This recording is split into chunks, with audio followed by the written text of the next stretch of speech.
Hola a todas y todos, bienvenidas a este video donde vamos a hablar sobre la igualdad sexual de John Stuart Mill y Harriet Taylor Mill. Yo soy Jocelyn Rossi, soy estudiante de la Maestría de Estudios de la Mujer, específicamente la materia Teoría Feminista. Para comenzar, vamos a hablar un poco acerca de la historia de Harriet Taylor Mill. Harriet Taylor Mill nació en 1807 y murió en 1858. Nació en Londres y fue una destacada pensadora activista feminista del siglo XIX. Fue educada para ser esposa y madre. Se casa con John Taylor, con quien tuvo 3 hijos, y luego con John Stuart Mill al quedar viuda. Fue una escritora que a través de sus ensayos sentó algunas bases del feminismo y del movimiento sufragista en Inglaterra. Recordemos que para el siglo XIX los derechos de las mujeres eran mínimos y solo estaban destinadas al área de el hogar y a ser esposas. Para eso era para lo único que para el momento eran útiles. Su gran obra fue la emancipación de las mujeres y colaboró con su esposo en el sometimiento de las mujeres.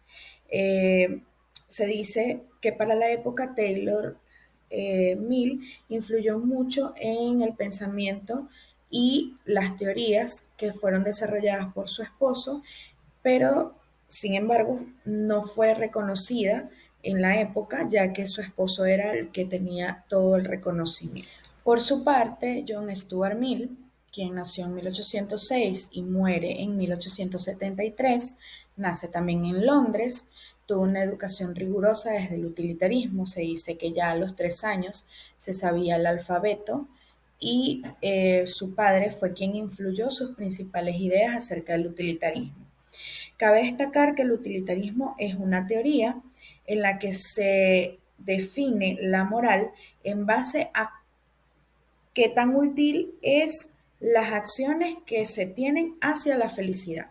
Es decir, si yo hago una acción y esa acción hace feliz a un mayor número de personas, quiere decir que esa acción es superior y que está bien posicionada. Mientras más personas haga felices a través de mis acciones, mejor o más cerca de una moral superior estoy. Influyó en la teoría del liberalismo clásico y el utilitarismo, valga la redundancia, y fue defensor de los derechos de las mujeres bajo la influencia de su esposa, Harriet Taylor Mill. Ambos autores se desarrollan en el siglo XIX. Este siglo, como ya lo decimos, fue un periodo de grandes cambios sociales y políticos en Europa. Una de sus principales obras fueron los primeros ensayos sobre el matrimonio y el divorcio en 1832. Esta obra fue una obra conjunta entre Harriet y John. Mill explica y defiende la idea de que la ley que ambos deben observar, tanto un hombre como la mujer, debe ser hecha ciertamente por los dos. Él habla de que el matrimonio es un contrato entre dos personas, que debe ser un contrato voluntario, libre, y que ambas deben estar de acuerdo con los términos de este contrato. Además de que deben defenderse los derechos de ambas personas dentro del contrato. Explica la moral desde las naturalezas superiores e inferiores de los seres humanos. Él nos habla acerca de que las naturalezas superiores son aquellas que están ligadas a la moral y a la inteligencia, y que las naturalezas inferiores son aquellas ligadas a la sensualidad, es decir, a las bajas pasiones y los deseos. Él también habla de que las pasiones son las mujeres también quienes pueden disfrutarlas y cultivarlas, que no es una naturaleza exclusiva de los hombres. También habla de que la ley del matrimonio hecha por personas sensuales para personas sensuales y para obligar a esas personas. Él habla de que dentro del matrimonio se tiene mucho en cuenta los deseos carnales de los hombres y no el desarrollo libre de las personas que en ella participan. Por su parte, también habla de los diferentes motivos para la permanencia en el matrimonio entre hombres y mujeres. Para ese momento, ellos estaban planteando la posibilidad de la indisolubilidad del matrimonio. ya que para ese momento era imposible creer que el matrimonio se podría disolver. Habla de la certeza de las mujeres de no ser separadas de sus hijos, que es uno de los argumentos por los que las mujeres permanecían en los matrimonios y no lo hacían por la razón, sino por estar dentro de un sistema que las obligaba a tal. Además, explica que las mujeres ejercían poder sobre los hombres a través de la sensualidad, ya que sabían que era una de las maneras en las que podían conseguir algunas cosas de sus maridos. Por otro lado, hablaba sobre los argumentos en contra del divorcio y trataba de desmontarlo. Uno de esos argumentos era la costumbre. Él explicaba que la costumbre no podía ser una forma de permanecer dentro de un matrimonio, que si las cosas venían haciéndose de cierta manera no significaba que no podían cambiar y que por eso los humanos eran parte de un conjunto de evolución de esas mismas costumbres. Entonces era imposible quedarse en una costumbre por muchísimo tiempo. También hablaba de que la dominación de las mujeres era a través de la fuerza y que la dependencia económica de las mujeres era una de las razones que las hacía permanecer dentro de un matrimonio. Además, decía que uno de los argumentos contra el divorcio y la independencia económica de las mujeres era el deber de las mujeres de la administración de la casa y la educación de los hijos, y desmontaba esto diciendo que si una mujer tenía la misma capacidad que los hombres de poder salir a trabajar, ambos podían en común dedicar tiempo al hogar a través del pago de una persona que se hiciera cargo de estas labores y que la educación de los hijos a través de las mujeres no merecía que ellas permanecieran durante tanto tiempo sentadas haciendo esta labor, que ellos aprendían a través del amor y del ejemplo que las mujeres pudieran darle. Este argumento aún para esta época es un poco machista porque deja caer sobre las mujeres el peso de la educación de los hijos. Sin embargo, debemos centrarnos en que esta era una época victoriana donde las mujeres eran pensadas desde ser las que eran dulces, las que eran amables y sobre ellas recaía el peso de la educación. Por último, Mill plantea que parte de los argumentos para prohibir el divorcio en las mujeres era la responsabilidad materna. Él también planteaba un tema importante e interesante dentro del divorcio y era la posibilidad de que se replantearan tener hijos antes del primer matrimonio. Él decía que era importante que antes de tener o decidir tener hijos pasara un tiempo donde la pareja se conociera y estuvieran totalmente decididos a dar el paso de tener hijos y que luego de tenerlos ya era mucho más difícil que el matrimonio se acabara porque había un enlace de por medio que los iba a unir. También hablaba de la importancia de que las mujeres tuvieran empleo y que fueran insertadas al campo laboral. Sin embargo, él hacía la diferenciación de que las mujeres debían solo dedicarse al área de la belleza y que los hombres debían dedicarse al área de la fuerza. Habla sobre la finalidad del matrimonio, planteándola como una cuestión de libre elección y no como ahora es para la mujer algo casi absolutamente necesario, planteando que las mujeres están destinadas a ser esposas para poder tener reputación. Finalmente, pone sobre la mesa que dejar abierta la posibilidad del divorcio no significa que todas las personas se van a divorciar, ya que era uno de los argumentos para la época para evitar que el divorcio fuera legal. Por su parte, Harriet también da su opinión dentro de este ensayo, hablando sobre el matrimonio y el divorcio, y habla desde las naturalezas distintas en los dos sexos asociadas a la crianza. Harriet explica que la diferencia entre los sexos no es una diferencia nata o biológica, sino que está destinada a través de la crianza o de la diferencia de la crianza entre hombres y mujeres. A las mujeres se les educa para ganarse la vida casándose, mientras que a los hombres se les educa para ganarse la vida trabajando de otra manera. Ella habla de que se deben prescindir de las leyes del matrimonio y expone que si el matrimonio fuera concebido de una manera más libre, tal vez nadie nunca decidiría casarse.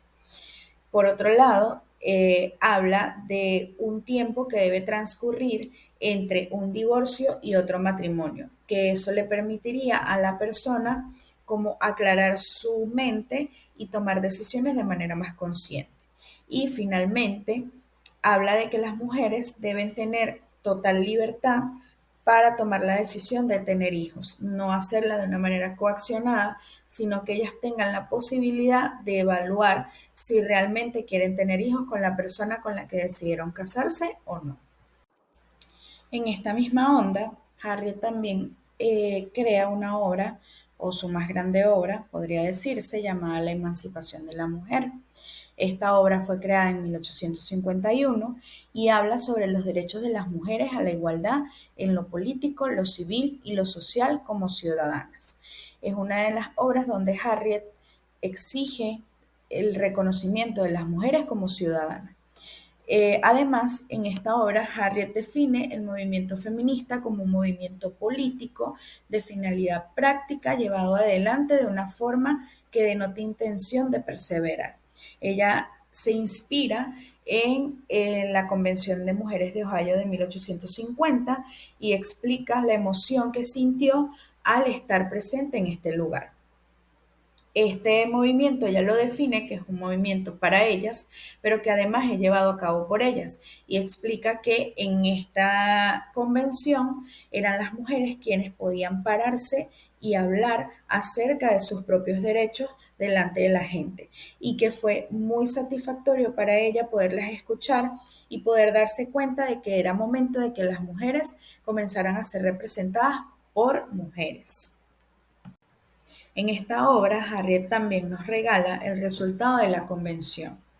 Ella nos explica que en la convención hubo algunos acuerdos, los cuales transcribieron, y el principal fue el derecho a una voz de todos los seres humanos de edad madura y que pagaran impuestos. Ella hablaba de que si las mujeres tenían la posibilidad, las mujeres que tenían algunas propiedades, tenían la posibilidad y hacían pago de sus impuestos, también deberían tener el derecho de alzar su voz y de tener una voz dentro de los parlamentos y dentro del gobierno. Además, el derecho de las mujeres al sufragio y a ser consideradas elegibles para las funciones del gobierno. No solo el derecho a poder votar por alguien, sino también a que ellas pudieran ser elegidas como parte del gabinete de un gobierno. Hablaba también de los derechos civiles y políticos que no tienen en cuenta el sexo.